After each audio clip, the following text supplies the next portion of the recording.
Welcome to Warrior Wednesdays, where we visit with everyday people doing extraordinary things. And I have an extraordinary guest today. She's an OBGYN. She has a master's in nutrition. She's ABC's chief medical correspondent, and she's a lifelong friend. Please welcome Dr. Jennifer Ashton. Jen, how are you? Matt, the most important title is the last one, lifelong friend of yours. Well, you have something very special going on right now, and it is truly remarkable. You have a book out called Life After Suicide, and this is one of the most personal books I've ever read. Your ex-husband, Rob, took his life, and this book chronicles your struggles after it. And I have to say, I picked this book up. I could not put it down. I found it to be one of the most emotional, one of the most honest, one of the most vulnerable, and I think one of the most important books I've ever read. But oh, my God, Matt, thank you. Well, I can't believe what you've gone through and the other people whose stories you tell. But to me, the thing that struck me was how you went from suffering and such a difficult tragedy to then not only choosing to turn your life around and deal with it, but to share your story, something so personal. How did this book come about for you? Well, I mean, first of all, Matt, your words mean so much to me, and your lifelong friendship. I mean, when you say lifelong, I want your fans and your tribe to know what we mean by lifelong. Like, we have been family friends since the age of like 3 or 5 years old, right? Our dads went to medical school together. Yeah. From before we were born. Exactly. So we go way, way, way, way back. And now that we're, 35, just kidding. But we've been through a lot together, ups and downs, trials and tribulations, successes and failures. And you knew Rob, my ex-husband. Your brother Tom was at our wedding, and your parents were at our wedding. And when he died by suicide just over 2 years ago, it completely blindsided me, and my kids and everyone who knew Rob. And, I think to answer your question, what got me and my kids who, encouraged me to write this book to do it was a couple of things. One, I realized that by talking about what we had gone through and what we are still going through, because it's a process and a journey, and there are good days and bad days, and it really never ends. So we're just still evolving and learning. But I realized that in talking, it helped other people and it helped us. So that was obviously really, really important realization. But I also felt that it was the time, in our country to talk about this and to stop whispering about it, because so many people are affected by suicide, directly or indirectly. But the estimates for directly affected by suicide deaths are over 6 million people a year. That means 135 people know someone who's died by suicide and are directly affected by it. And so that's a lot of people. And when I started talking about this in my role on Good Morning America, it was because of Kate Spade's suicide. Mm-hmm. And I shared a little bit about what we were going through and what we had gone through and things we had learned. And we were only just over a year into it at that point. And the social media response on my Instagram, on Facebook, on Twitter was massive. And that's when my daughter, Chloe, whom you know, Savage Beast athlete that she is, said, "Mom, you have to talk about this. Like, this isn't just us. There are so many people going through this."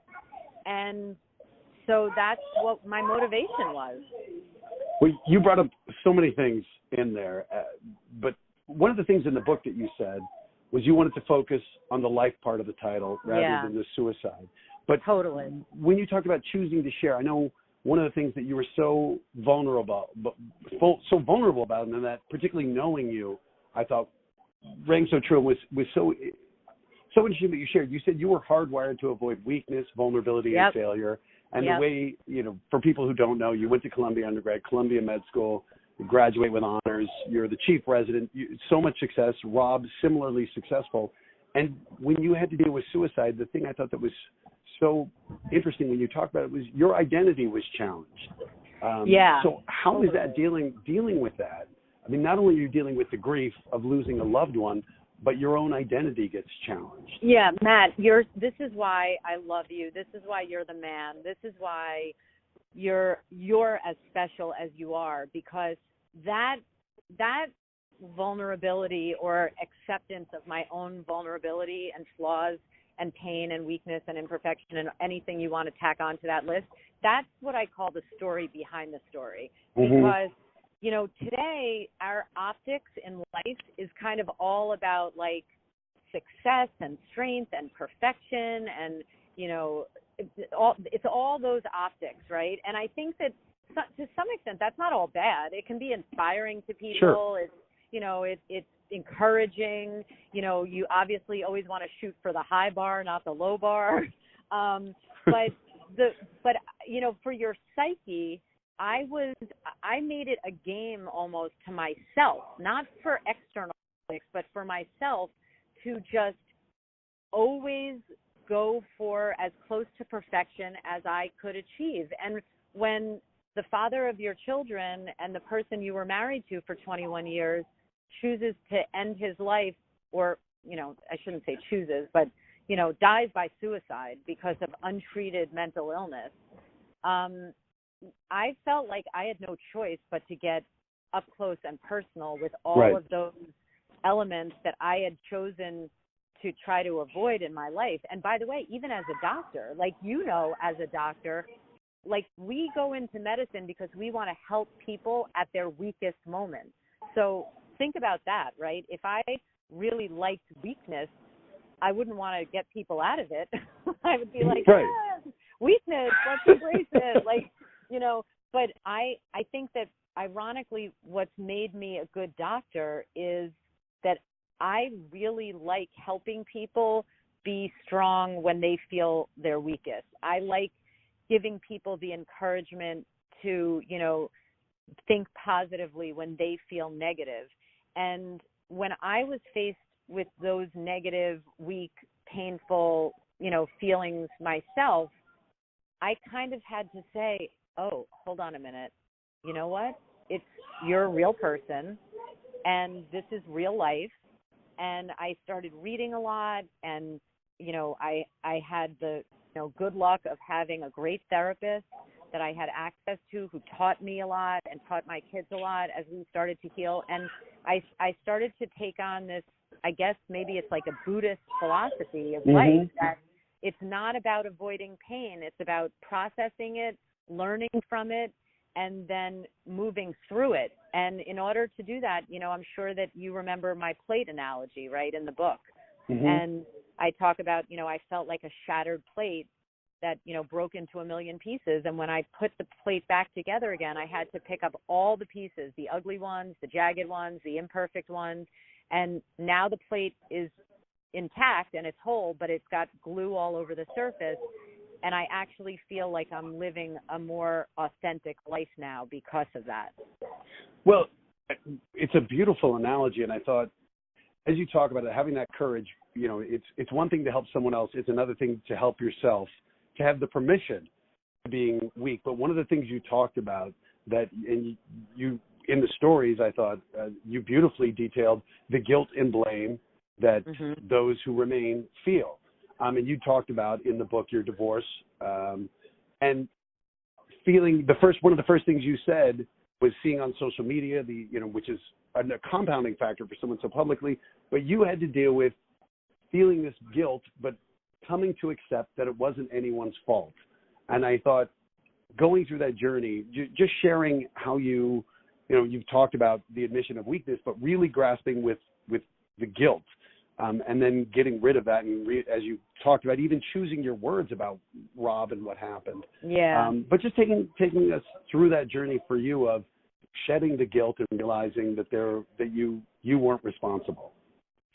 Right, and that goes back to what we were just talking about. Because of my own psyche and my own sense of self, I had literally been programmed my entire life to take full responsibility for everything that happened, my successes and my failures. It was all due to me, right? So if I did well at something, I would say, you know what, I worked really hard and I feel really good. I'm going to give myself a pat on the back. And if I failed at something, I said, this is my fault. You know, like I'm not blaming someone else. I blame myself. And it's like one of my favorite things is be careful when you point a finger at someone else because 3 are pointing right back at you. Mm-hmm. And I really took that to heart. So for me but listen, we all feel guilty about a ton of things, right? Like I'm not a good daughter, I'm not a good son, I'm not a good brother, I'm not a good sister, any of those things, right? And the fact of the matter is when you're talking about suicide, it's an irrational act. So we can't think rationally and then try to understand an irrational mind.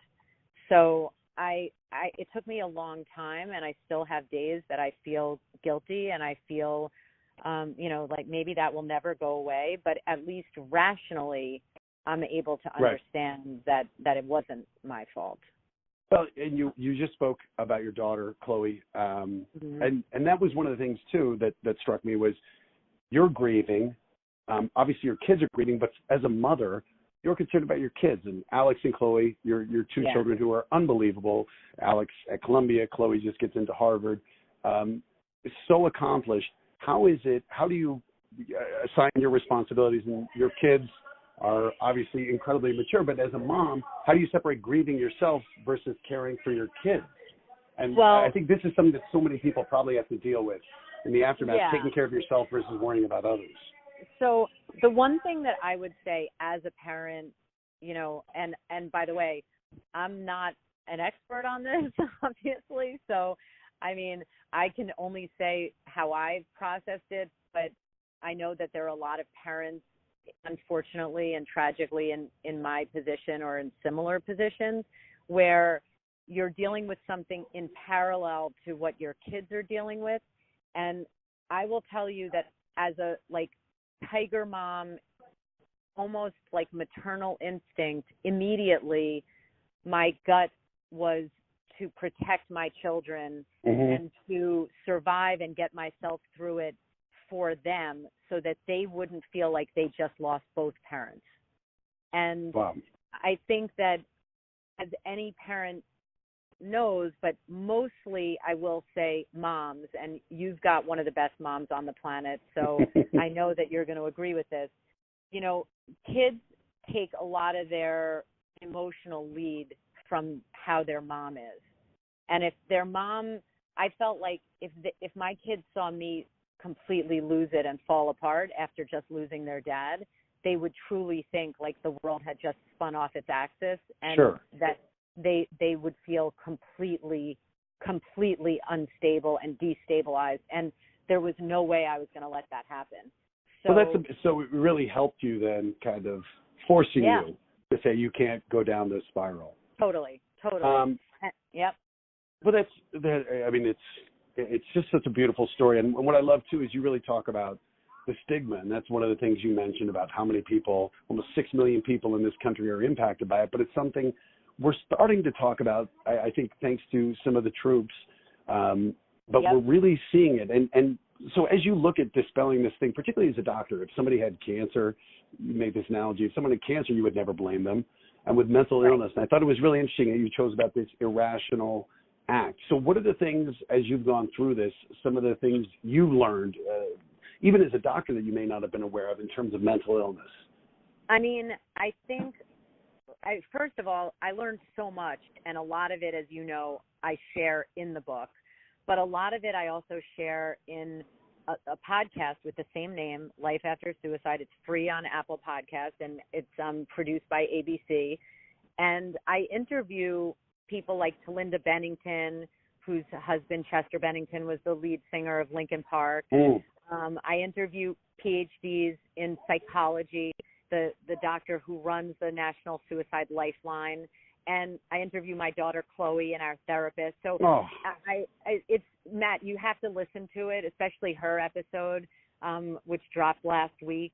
And I think that, the responses have been amazing, but I'm encouraging people to rate it and write reviews because this is, when you say whispering about something, this is something that we need to send a message, especially in the media, that people want to hear about this. They want to talk about it. They're tired of it being in the shadows. And, you know, what I've learned is that, first of all, it's a true sign of strength to ask for help. Mm-hmm. And all your Warrior Wednesdays, you know, are great examples of that. You know, at some time or another, we all need help, and to ask for help is actually not a sign of weakness, which for me, it was a real, like, new experience and hard to be the one asking for help in our healing, but it made a huge difference. The other thing I learned, and this is potentially life-saving for people listening who may know someone who's struggling with mental illness and may be having suicidal thoughts. And I will tell you, Matt, correct me if I'm wrong, but we did not learn this in medical school, which is if someone tells you they're struggling, they're in a dark place, they're having dark thoughts, or they're saying things like, I just don't want to wake up tomorrow, or I can't stand another day, you know, saying things like that.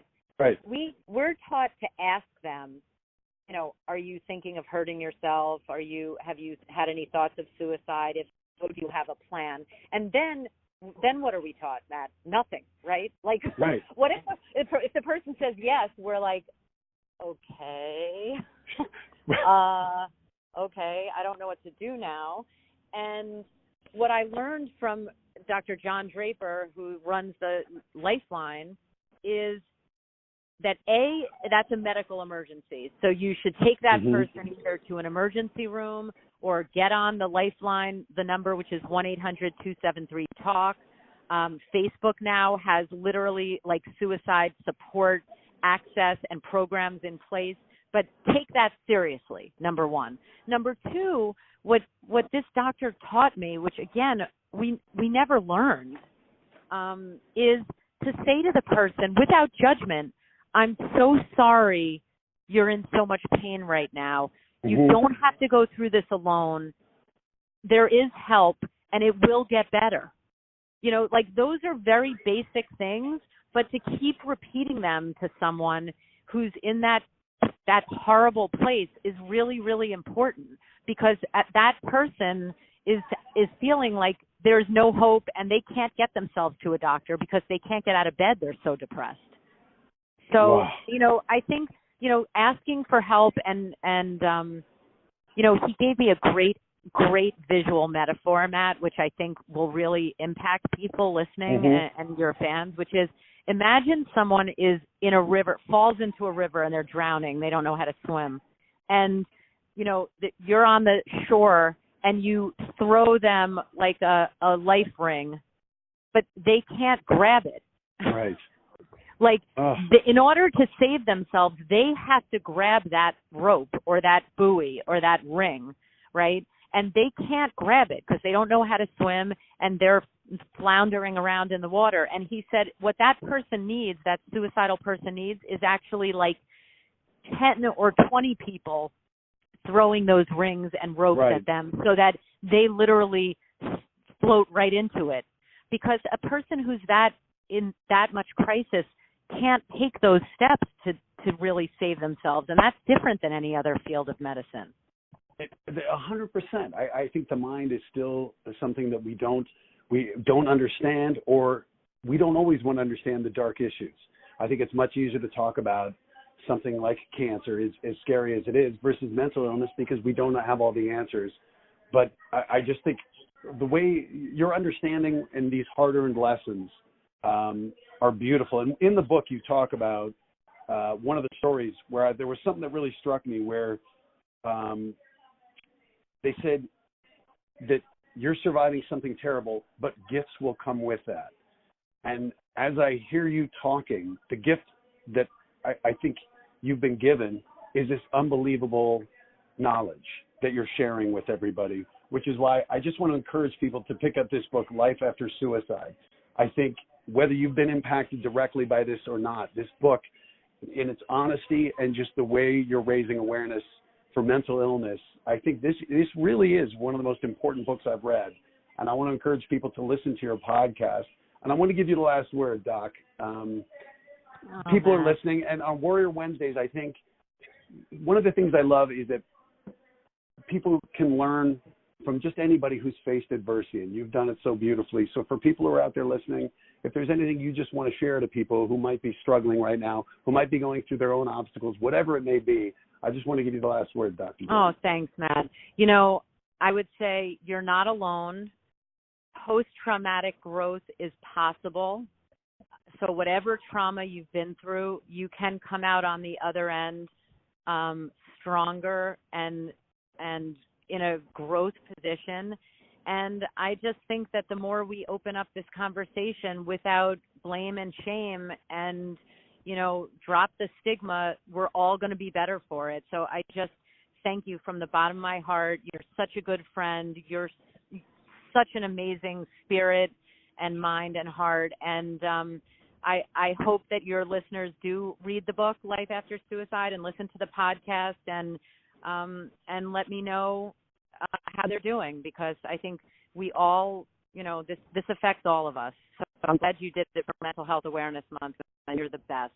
Love you. Thank you for sharing your story. And to everybody out there, just a reminder, keep fighting.